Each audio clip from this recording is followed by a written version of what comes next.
I'm sure most of you have heard of or followed the two crashes, one in Indonesia over the ocean and one in Ethiopia over land, of this newer Boeing jet, the 737 MAX 8, and all this concern as to what went wrong. Was it the machine? Was it pilot error? Was it software? And to me, this raises just lots and lots of dense, difficult, thorny issues in corporate social responsibility. First of all, how do we get to the facts? How do we find out what actually happened? And then there's the going back in time, what could have been done, what should have been done to prevent this. And then there's the remedial steps. There are hundreds and hundreds of these airplanes. Do we let them fly? Do we keep them on the ground? What about all the people who need airplanes to go from who knows where to who knows where?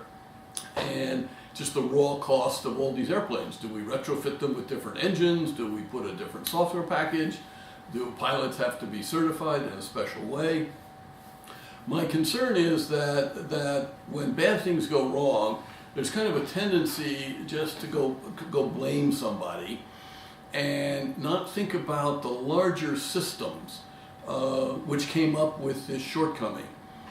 To me, this is the sort of the prudent foresight aspect, which kind of comes from negligent law, about products, about technology, about consequences, about causes of things that may happen in the future, which you should be aware of, and how much time and study is needed to think about all the possibilities. And then there's the older model, which I think probably goes back maybe to the late 19th century, of regulatory oversight.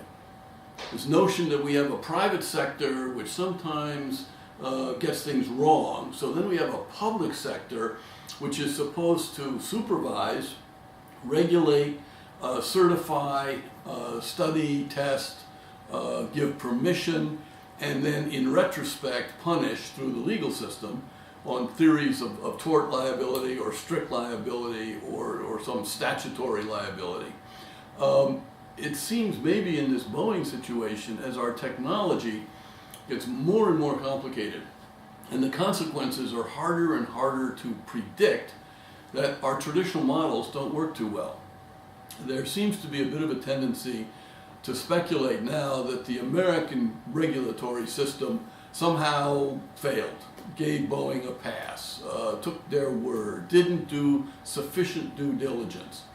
Also, probably the company itself didn't do sufficient due diligence.